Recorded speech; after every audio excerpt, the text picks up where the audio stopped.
Hotel சுவையில் தக்காளி தொக்கு. இது சப்பாத்தி மட்டும் இல்லாமல் இட்லி, தோசைன்னு சொல்லி எல்லாத்துக்கும் அட்டகாசமாக இருக்கும். வாங்க எப்படி செய்யுதுன்னு பார்க்கலாம். ஒரு பேனலில் 3 ஸ்பூன் ஆயில் ஆட் பண்ணிக்கோங்க.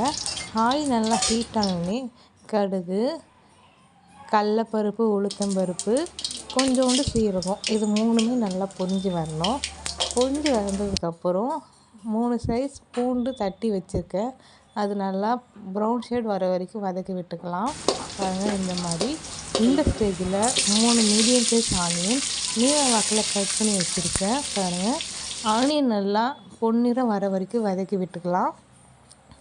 பொன்னிறம் வந்ததுக்கப்புறம் இந்த ஸ்டேஜில் காரத்துக்காக பச்சை மிளகா, கருவேப்பிலை போட்டுக்கலாம். இந்த ஸ்டேஜில் 5 பழுத்த தக்காளி ஆட் பண்ணிக்கலாம். தக்காளி சீக்கிரம் வதங்கிறதுக்கு கல்லுப்பு ஆட் பண்ணிக்கலாம். கல்லுப்பு போட்டால் தக்காளி சீக்கிரம் வெந்துடும். இங்கே பாருங்கள், நல்லா வதக்கி விட்டுக்கலாம்.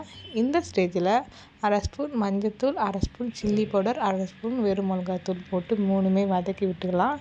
இதில் தண்ணிலாம் எதுவுமே ஆட் பண்ணக்கூடாது. வெறும் எண்ணெயிலேயே நல்லா தக்காளி, வெங்காயம் வதங்கணும். பாருங்கள், சுவையான தக்காளி தொக்கு ரெடி. நீங்களும் சாப்பிட்டு பார்த்துட்டு எப்படி இருக்குன்னு கமெண்ட் பண்ணுங்கள், ஷேர் பண்ணுங்கள், சப்ஸ்கிரைப் பண்ணுங்கள். பாய்.